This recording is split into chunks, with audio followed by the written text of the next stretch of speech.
Okay. Well, welcome to the Pews. Thank you guys for joining us today on this call. We're so happy to have you guys. We're happy to be here, man. It's an awesome opportunity. Yeah, thanks for having us. Yeah. Where are you guys dialing in from today? Well, we call the wild ranges of Dooney home. So that's just east of Mission. Most people we mention that to, they just don't even know. It's like, Dooney, like, where is that? It's like, oh yeah, you drive through that place, right? It's like, that's right. That's where that's where we call home, and that's where we're raising our kids. We have 6 boys. Been married for coming up 16 years. Mm-hmm. In the fall will be 16 just like years. that, 16 years. So yeah, we're loving life out here. That's cool, dude. That's awesome.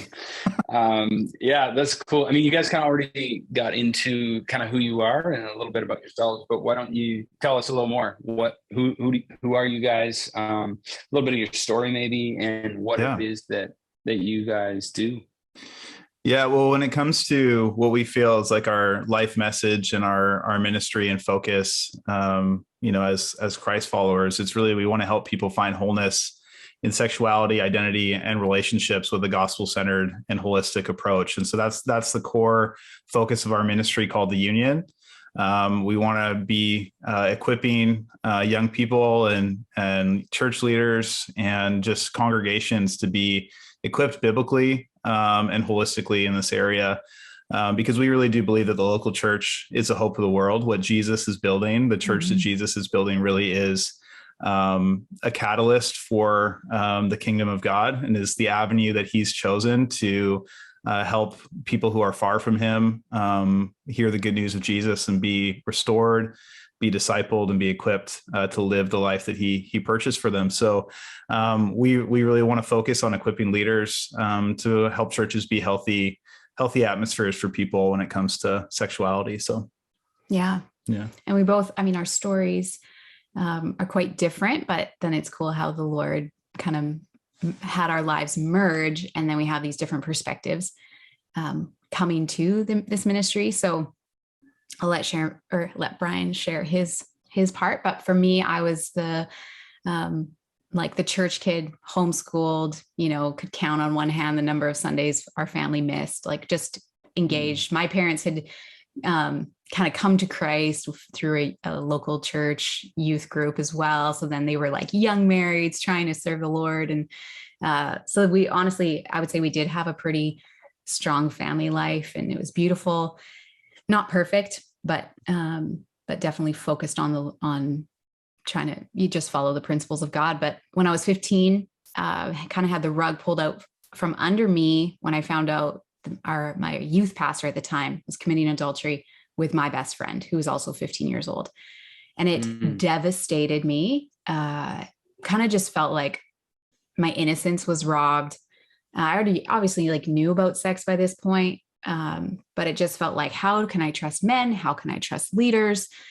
Sex is just this wicked force that comes and tears people's lives apart, is what I witnessed. And so it really was a journey for me. And it truly took years for there to be healing in my heart, to start to realize the design of God for sexuality is actually a good thing. And he actually loves to restore the things that the enemy has destroyed. So, yes, in the individual's life, but then in a community, and then in the nations. This is what we see in scripture, all the way from the Old Testament through to the New. There's always this call back to sexual wholeness through repentance, and then through Christ now, through this regeneration of the soul. So that's my kind of my story, my why, one of the whys, I guess. Yeah. For me, I always, when I share my story, I always say I wasn't looking for God. And I really was trying not to find him, you know what I mean? But God really got a hold of my life the summer, actually just before I graduated in 2003. I'll let you do the math, how old I am. That's 37. Just like that. Yeah. 37 years old. But yeah, it was the summer just before I was going to graduate high school, and there was kind of a little mini revival going on in my grad class. And some of my friends had rededicated their life to Jesus, and some of them had just put their faith in Christ for the first time. And so there was kind of like this little kind of post alpha Bible study that had started that my friends were going to, and they invited me to come. And I was just like, guys, just listen, like, this is great. You're doing this, good for you. But like, that's not really my thing. Mm-hmm. And then they said there was going to be free pizza. And I was like, okay, maybe it is my thing. You know what I mean? So that's all the youth leaders. Yeah. Youth leaders, young adult leaders, free pizza, free food. Like, you gotta know the fish. You just know the bait. Seriously, man. That's right. Yeah.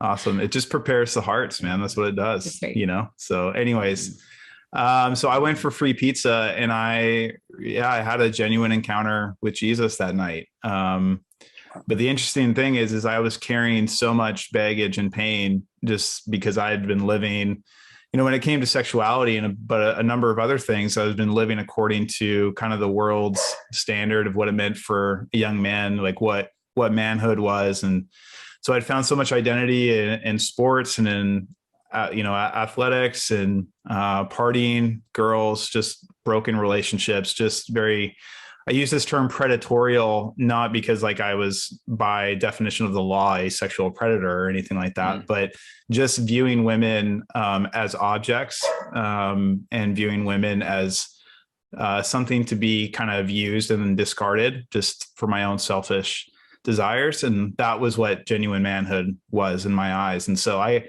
brought all this brokenness into my relationship or into this journey of following Jesus, which is really, should be an aspect of good news to people, because we don't get our stuff figured out on the front side of the cross and then get ourselves cleaned up and then come to Jesus. It's like, the good news of the gospel is you bring all your shame, you bring all your guilt, you bring all your pain, all the things that you think disqualify you.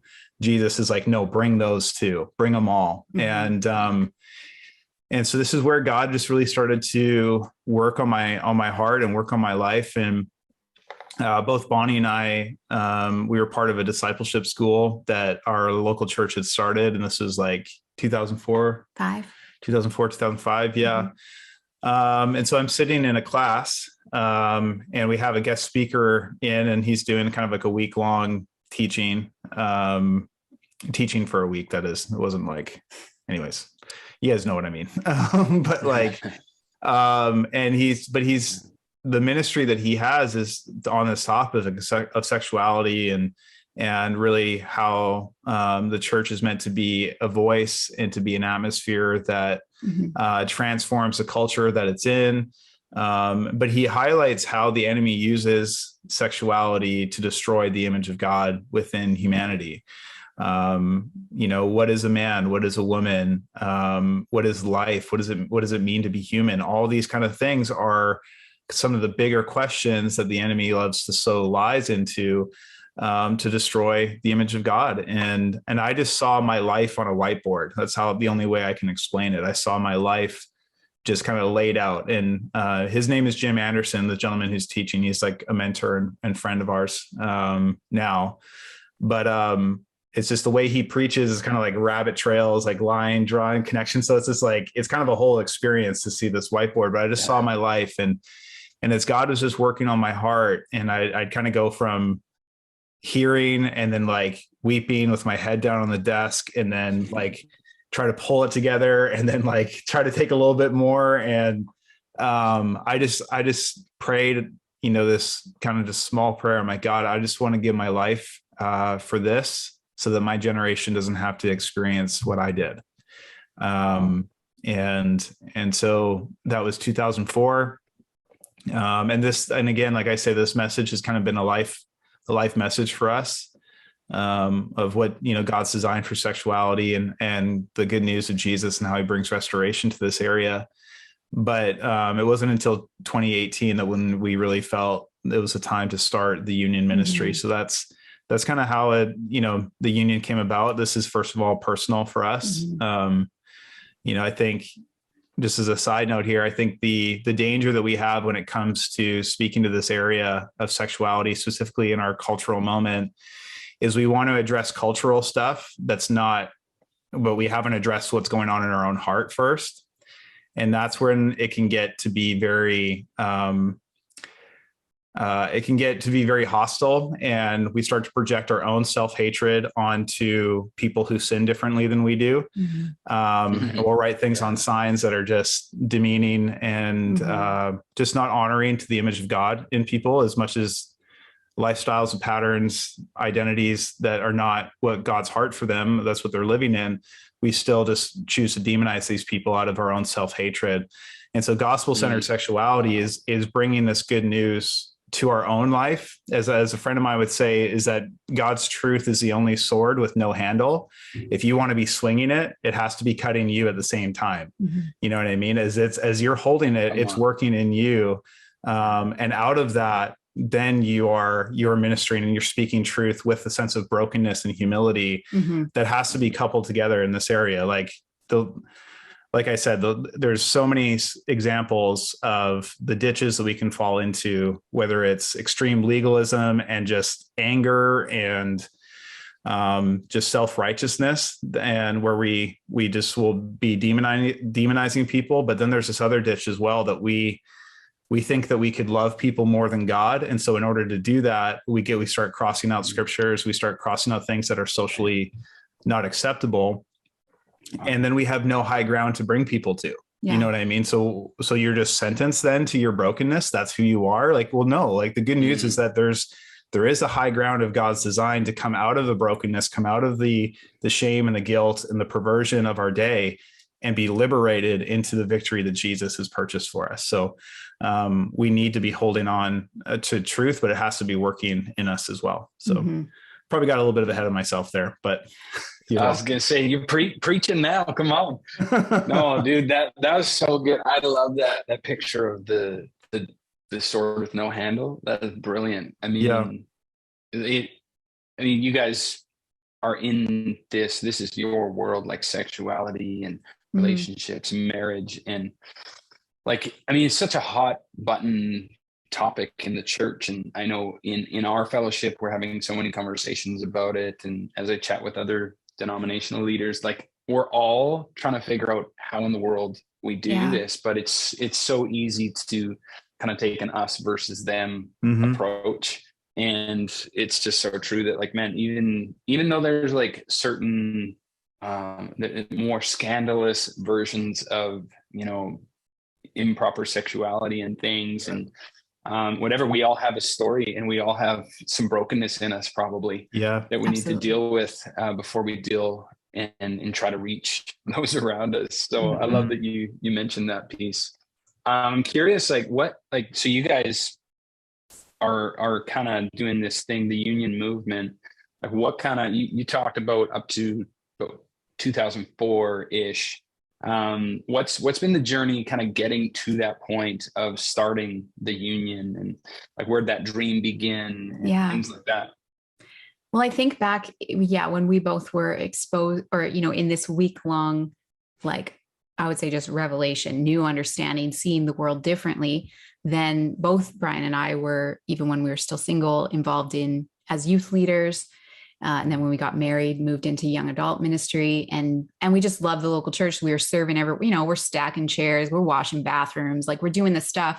But what we started to realize, so we have this thing that felt like a treasure to us, of this promise of restoration, and God's teaching us about what, as we start dating, what healthy dating is, what healthy marriage is. And then we're starting to share that with the young people. And I mean, like you said, Alan, it's like everybody has a story. And so, after a service, you'd have a young woman whispering, confessions about what happened in the summer that she hasn't told anybody about. She's the church kid, but she just went further than she wanted to. And now she's dealing with shame. Or you have a guy, confessing to something, an abuse that happened to him as a young child. And it's just story after story for year after year. And so we, as young adult leaders, we would do these series about healthy relationships, about coming out of shame, just how to worship God fully, right? Like bringing this into it as a matter of worship. And, when we do those series, and our numbers would just explode because we'd realize how hungry the young generation is for answers. And so I think that just started to build, and like, I want to say snowball, but not in a bad way, but it just started to build momentum even within our soul, and people would start to come to us with questions like, hey, I heard you guys are willing to talk about this stuff. Yeah. So then it was 2018, some leaders in our life just said, if you could do anything, what would you do? And we just took some time to pray about it. And this is what came out of our hearts was, I don't think enough people are talking about, there's definitely people talking about individual issues. That's quite common, pornography or healing after adultery or, these different areas. But we were like, but what about the big, like across history, throughout the Bible, like kind of showing this prophetic overview? We just want to be a part of that. Not that we're the only ones by any means, but we want to lend our voice to this issue because just what we would hear from a lot of people is like, no one's willing to talk about this. People aren't talking about this. Or like Brian said, if they are, they're doing it in one of these, maybe in one of these ditches. So yeah. Yeah. And I think in our journey too, we just realized that, like, again, specifically in the New Testament, there's only 2 letters that don't talk about some sort of biblical sexual ethic. So that's Philemon and that's 2 Thessalonians. Right. So like, that's a pretty high percentage of the New Testament that's talking about what it means to follow Jesus, and also, excuse me, what that looks like in this area of like types of decisions that you make, the design that God has for this area. And so if like for us, it was just realizing like, I don't think we can disciple the next generation effectively and completely if we're not going to talk about the things that really the New Testament gives a lot of airtime to. I mean, obviously we want to, have a servant heart, have, character and faith and prayer life, all of it. Like Paul speaks to Timothy, like be an example, in faith and speech and conduct, but also in purity, be an example in this. So this is an avenue of discipleship that has really been, I think, disregarded or like just not really dealt with into the level that it should be. And I think in a lot of ways, this is why we're seeing what we're seeing, not just within culture and the time that we're in, but within the church too. How come, why are people who have been serving and been faithful in local churches and who are gifted and called stumbling in this area? Well, because maybe we haven't given it the airtime that we should. And so I think that was just what really led us into this, was like, we want to see the church as part of the church. We want to be serving and equipping the church to see this as an avenue of discipleship, not a peripheral kind of sidebar thing. But this is really what it means to follow Jesus, is that we're going to honor God, honor him with our bodies, which is our true spiritual act of worship, as Romans 12 says. So yeah. Now I gotta say, I love what you said just about the holistic nature of how you guys approach this. And it's in a lot of circles or conversations I've been a part of, it feels like we're just being quite reactive to certain elements, or maybe it's more like symptoms, I guess you could say, of like an unhealthy sexual ethic. Like we address pornography as like a one-off. We address homosexuality or transgender, all these different issues, but it's all kind of linked to the same core. Wouldn't you agree? Absolutely. Yeah. Which I think really is an issue of worship, and it is an issue of and this is what you see in the Old Testament, what the prophets were constantly. I remember, I was a church kid. I remember reading through like Jeremiah, Isaiah, and I'd be like, what's all this language about like Israel playing the harlot? Like, why? That's like pretty dramatic.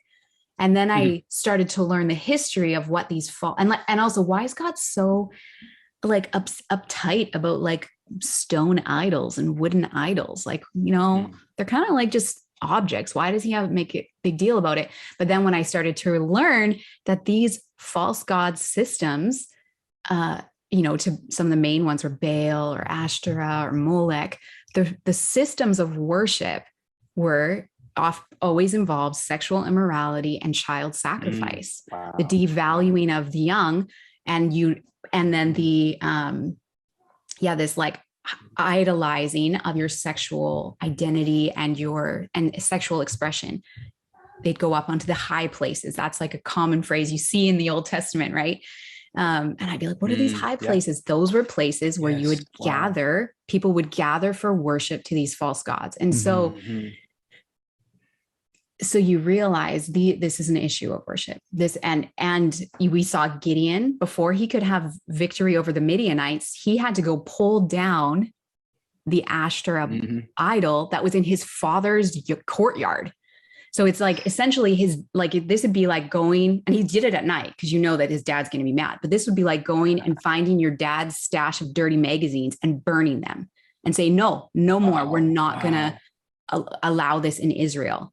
And now the men start coming out and like, hey, stop messing with our worship system. Yeah. This is natural, So Gideon, so God's like, yeah, you're going to go defeat Midian, but first we need to bring down this and align ourselves to worship God again. And we see that with King Hezekiah, King Josiah. They were honored as kings who actually brought reformation because they tore down the high places. Yeah. Wow. So it's like, there's pornography. Yeah, there's transgenderism. Yeah, there's homosexuality, but all of it is humanity saying, I want to do whatever I want with my body or with my desires. I will not be governed by another. And so as we invite even just followers, people who say they're followers of Jesus, and say, in everything, will you submit everything? Will you deny yourself and follow him? I mean, it'll hit home for a lot of people. Yeah. Because I think, I recently did a presentation on like having a Christ-centered identity. Like when you read in Luke chapter 9, like where Jesus is saying, like, if anyone holds on to their life, if you seek to save your life, you're going to lose it. But if you submit, you release your life for my sake, you'll actually find it. And that highlights something that's really important, I think, for us. And again, in our cultural moment where there seems to be a disintegration of what it means to be human and what it means to be made in the image of God. Because if God is three yet one, which is something we believe in Christian orthodoxy, like that God, there is a Trinity, we also are three yet one. We are body, soul, and spirit, yet one self. And what Jesus is saying is like, if you seek to like hold on and to lift up and to elevate your psyche, which is a Greek word for soul, that's your inner world, your psychology, your kind of inner perspective, your view of yourself, your view of the world. If you seek to elevate that, it's going to cause decay. It's going to cause destruction. You're going to lose what it means to be human. And that's important. And I say that because if we're talking about worship, we can't follow the same pattern that the world is. We're saying, hey, your biology doesn't really matter. Your physiology doesn't really matter. It's who you are on the inside that really matters. Because how that plays out in the church is we have worship leaders and people who are passionately worshiping God, which I'm grateful for the worship movement and just like some powerful encounters at times. But then we have people who go to that and then with their body, there might be leading the worship service, yet they're sleeping with their boyfriend. And that's a disintegration. That's a disconnection of what it means to be an image bearer, because we are not separated like that. We are body, soul, and spirit, one person. So Jesus seeks to integrate that and to heal those areas, which should be, good news since we're talking about it. Like if somebody's dealing with gender dysphoria, man, good news is God can heal your body and your inner perspective of yourself. This is what God seeks to do. Like Paul says in 1 Thessalonians chapter 5, that the God of peace would sanctify us body, soul, and spirit. So that means to heal, to restore, to bring into proper alignment. So like, this is good news. Like when you bring everything to Jesus, he starts to bring connection again, where sin and decay has tried to bring disintegration. So, I say that because if we're talking about what it means to worship and follow Jesus, we cannot separate what we do with our body from our spirit and from our soul. we're one person, and so this is really important. Mm-hmm. Man, that's some good stuff. I feel like I'm gonna have to come back and watch this again. I'm so glad we're recording. Oh my goodness. You and me both, man. Yeah, right. I mean, sword cuts both ways, man. Yeah. Yeah. Very, very good, you guys. I mean, it's clear to see there's passion here for you guys, but there's clearly like God's gifted you guys to communicate and speak to this in a manner that is just so full of gospel truth. It's not just good ideas. It's not just being well read in the field. Yeah. There's like a gospel centered truth, which is a part of your mission statement, which is just so cool to see. And so, I'm just curious, like what is your ministry then kind of look like at this point with the union movement? Mm-hmm. Yeah. So we are committed to probably three main things. One would be creating resources for individuals and for churches. Having experiences, whether that be like retreats or a Sunday morning or a youth conference or something like that. So kind of experiences where people can not just hear the truth, but then also respond. And we love to have times of praying with people and walking through things with them.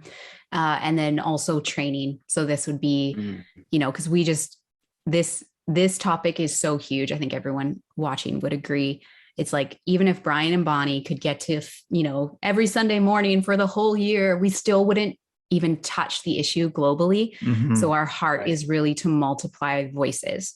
So, and we think that church leaders, either in youth ministry, young adult ministry, or just lead pastors, they're on the front lines, they're with the people. And so if we can encourage them, support them, that's our mission, our heart. So when it comes to resources, we have online courses. And fortunately, we're crowdfunding. And so then we're able to give that away for free. So whether people can do it as an individual or as a group, we have some, guides, like discussion guides to go along with it. Right now, we have one that we are trying to encourage people to go through called Awkward. That one's for parents.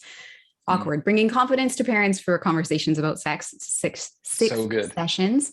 And then we also just re-recorded one called The Journey Home. That's going to be coming out in the fall.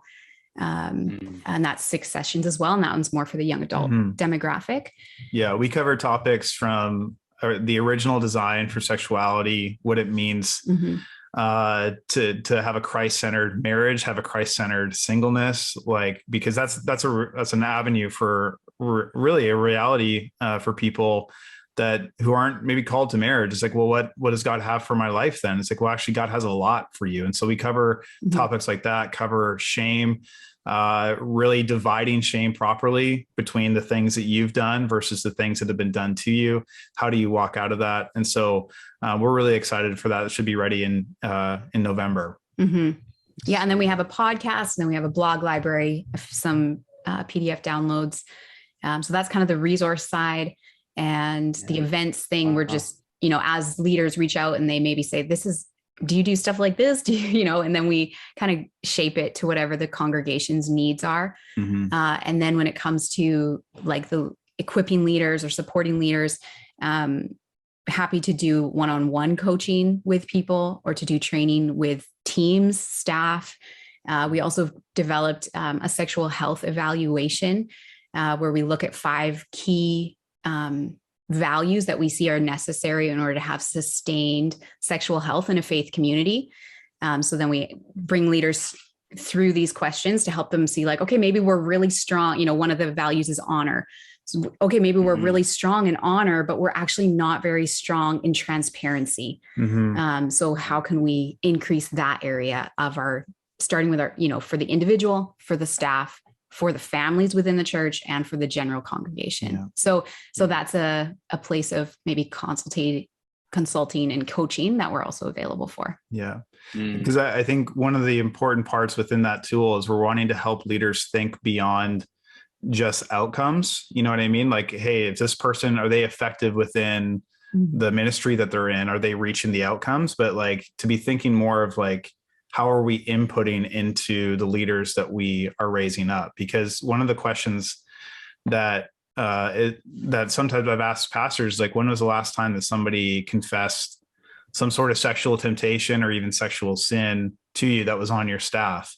And they might go, oh, well, I can't think of a time. I'm like, and the initial thought would be like, oh, we must be all happy, holy, and healthy. You know, like everybody's just doing great. It's just like, or maybe there isn't the avenue available to have real conversations about this without feeling like I'm going to lose my job. And I understand that, yeah, there's a certain character, quality and consistency that like needs to be in the life of someone if they're going to be, you know, within ministry, within leadership in the church. I get that. And sometimes it's necessary to like maybe step back from that until there's health and healing and again, consistency in someone's life. But the reality is like, we are tempted all the time with things. And the really like, when things are not vocalized and brought into the light, what happens? They grow, you know what I mean? And so it's like somebody is dealing with temptation again and again, and then they cross the line and they give themselves to something. Now that shame is even deeper. They're less likely to talk to a leader about it. And now it's probably gotten worse. You know what I mean? So I go, like, what if we were having inputs into the leaders, into the cultures of our churches, that where we're able to cut this stuff off at the pass before somebody gets a huge platform and a huge influence, yet their hidden life is not what it should be. Yeah. Like, what if we had a healthy culture that, you know, was able to say, look that person in the eye and say, listen, that's not who you are. I know that's not what you're about. I'm here. I'm with you. Obviously, this is God's truth on this area. We're not going to give way to the desires of the flesh, but man, God's grace is enough. I'm walking with you. I believe in you. You know what I mean? It's just like, it's a whole different approach. And then we don't have, you know, obviously by God's grace, we wouldn't have some of these major fallings and these major, you know, just imploding of people's lives, ministries, and families, you know, that we've seen over church history. So. Wow, man. Yeah. Dude, I mean, we've seen it in our fellowship. We've seen it across, you know, the nation. Then really, it's not limited to the size of platform either, right? We've That's seen true. It happen. Very true. We've seen leaders of massive followings fall, but we've also seen guys just grinding in their local church. You know, not necessarily any significant influence, still falling victim to the same things. So very true. I love that. So it sounds like you guys are doing a lot, which is awesome. What's been the, like, how, I imagine it's kind of difficult for you to break into a new area of, say, a new fellowship, or even just introducing yourself to a church, like, hey, like, this is what we do. We'd love to come serve you. And we'd love to, I mean, it's a delicate issue. So people are nervous about like what's going to be said and you know, all this. Like, how has that journey been for you guys? Well, I think it's been interesting. I think as heartbreaking as it is to see, culture has kind of been helping us, you know what I mean? Because it's like, maybe a few decades ago, it's like, they'd be like, oh, is this really necessary though? It's like, I know, like, the whole sexual revolution and stuff, but that just seems to be so far over there. You know what I mean? It's just like, we're over here, it's over there. And I go, the current moment we're in is really helping us, you know? So I think the apprehension that some leaders may have is not there as it might have been in the past. However, I'm fully aware that you can talk about this and be right doctrinally, and be wrong in the heart in which you communicate it. And that's kind of like what I was referring to as well. Like, you can just be really activist minded, really angry, and we're going to show the world that we're, you know, Jesus's disciples by how angry we can get about stuff, you know? Yes. And that's not the right heart. But we can also have conversations about this topic, about hard things, with a broken spirit, with a broken heart, understanding that, like, when God gives us his commands, like I was talking to somebody just the other day and saying, like, I think we have to see, like, when God gives a command, we have to be willing to see a smile on his face to this. Wow. Right. Because I think a lot of times when we see a boundary that God paints on something, whether it's sexuality or any other area, we go, oh man, he's just trying to ruin our fun, man. God is such a downer. You know what I mean? Like, what a buzzkill, you know, like, Yeah, right. well, I go like, but what if like we really believed what John writes in First John, that his commandments are not burdensome, you know, that actually his design and any prohibition or any boundary is not to keep something for us, not to keep something from us, but it's actually to keep something for us. What if we saw it that actually he's a good father who, like, you know, like we would commend any natural father who puts a boundary in the front yard to keep his kids from running into traffic. You know what I mean? When they're playing in the front yard, we go, oh, great job, Dad. You're so awesome. It's like, that's God's heart for when he gives prohibition or draws a boundary within his word. It's like his heart for us is good, and he knows human flourishing better than anyone. So, so we try to make that really, that's what we lead with, that like, hey, we believe that God's design is good, it's beautiful, and it's for human flourishing. And again, like we said, like, it's not separated from discipleship. This isn't behavioral modification. This isn't try harder theology. This is redemptive, transformative truth that the gospel is rooted in. So, and in the practical is definitely, like, I would say it's been slow building the momentum, but I think we have great respect for leaders who do not just like, open up their platform to some random people they don't know. So I think it's natural that people would be watching and like, are you guys consistent? And can I trust the tone of your language? So in that way, we're not offended by the time it takes for people to open their doors to us. And also, I mean, we started not long before COVID. And so then it was like, we spent a couple of years just developing online resources, which was good. Like it was, and we had other things, you know, we've been in church leadership for many years, so we had other commitments too. And so just, you know, building up some online resources, and then, you know, things opened up. And then the first thing leaders they're not thinking, let's bring in some guests. They're thinking, we got to see face to face with our sheep and see how they're doing. And let's just see who we have. Totally. Let's count the numbers. Right. So it's like, this has been a unique time in history, and we're just having to trust the sovereignty of God in that. But we do feel like we're seeing doors open, and we're seeing even cross denominationally. I was spending some time, you know, at a women's conference in Alberta with the Baptist denomination. And I was like, okay, like I'm a spirit-filled girl, so hope you guys are cool with that. And I was like, Holy Spirit, like, you love all your people, so help me minister as you would to anyone. And I mean, honestly, the room was full of weeping women who were just responding, who were experienced the pressure of objectification and shame from things they've done. And there are people confessing things and things done to them, things they've done. You know, it's like, the Lord loves all his people. So we're seeing doors open. Beautiful. And we're excited about it. Yeah. Well, I mean, you guys been hustling, and I mean, I love all the resources that you guys have, and I've obviously had a chance to sample some, but also get to know you guys a little more personally. And so I'm huge fans of the Pews and the Union.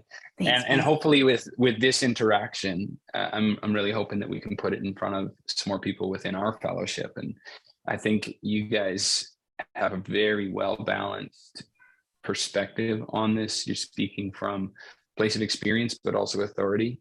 And you're also like really good looking young couple, like, you know, it's just like you got the whole the whole package is here. So you mentioned a bunch of resources, and we'll include those as we distribute this video afterwards. We'll kind of include some links to, you know, your website, your podcast, and some of those other things. But I understand you have a special resource event coming up soon, and I'd love for you to we're pumped. We've kind of just felt to have a young adult event, a young adult conference. We're trying to nail down some of the details as far as like a place and the time, but it's going to be in the fall, probably early November. And we're really looking forward to that. Yeah, and that would be open to any young adult, any, you know, just we've been praying about it, and I was, last week felt like the Lord dropped in my heart, like, we need healing for the broken, we need consolation for the weary, and there's clarity for those who feel confused. And just for the young adult space, like for there to just be a space for the young adults to come in. I remember the feeling of just being like, am I crazy trying to serve Jesus? Could my dreams come true? Like all these things I did before, like you wrestle through, there's people just wrestling through so much, and we just want them to have a place to come in and maybe take a load off, to have even an older generation pray over them, and for us to speak the gospel to them and be reminded of what Jesus calls them to. And so we're really excited. Yeah, probably early to mid-November. Yep. Tell your friends. We're going to pack the place. That's the hope. Yeah. Nice. And that's going to be in the Lower Mainland in Abbotsford, probably, right? Yeah, most likely in Abbotsford for sure. Yeah. Excellent. Yeah. Man, Yeah, so I'm excited for that. Cool. Yeah. So it'll probably Very be like exciting. a Friday night and most of a Saturday. So it's very, very doable. So, and with the focus of talking about like this, how this is connected to discipleship. So the surrendering of self, probably identifying the trends of how the strategies of the enemy to try to target men and women and take kind of deface the image of God from them, take that from them. And then a really strong message for the breaking of shame and the hope of healing and restoration for those who feel like I've done too much and I'm, relegated to the back row of Christianity. Like, I'm just glad to be in the building, but God really couldn't use me to build anything. Yeah. And God just being like, no, come close. Yeah. So those would be the main themes. And even on that point, just to encourage anybody out there who feels like their stories disqualified them, one of the first people, or the first person to see Jesus resurrected was Mary Magdalene, and she had a story. She had used her body, her sexuality as a means of gain, and been used by people. And yet she's the first person that Jesus reveals himself to post-resurrection. And is like, hey, go tell the disciples and Peter about me. Like this, like, go tell, and I think even like the woman at the well, like, hey, she runs off and she tells the world, tells her world about who she's encountered. And I think this is the good news, is that our past and our history, God wants to separate its influence from our heart, so that it's not this chains that we're carrying around where we feel so much shame and guilt, but he wants to now weaponize those chains that the enemy had and get you swinging those things around and putting it back on the devil's head.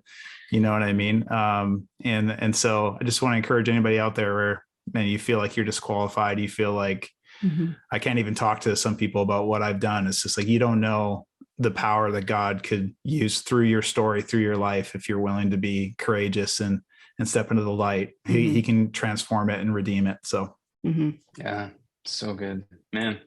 Well, thanks you guys for being on this call. I'm excited to kind of put this out there and kind of share you guys with some other leaders and hopefully senior leaders as well in our fellowship. We love it. It's exciting, and keep us up to date as the details come out for this conference. I'm excited to. Oh, well, for sure. I will be there. Yeah, Thanks, sure. Alan. Awesome. It means a lot. And if you are watching now, thanks for checking this out. And we hope that you've been encouraged. Maybe you've actually learned a couple of things, even as far as you're communicating to this very sensitive, very nuanced, very delicate subject. And look up these guys from the Union. We'll have all the information for you to connect with them. Connected to this. And so we'll say goodbye to those who are viewing right now. And then maybe we'll do a couple question and answers if our other guests have any.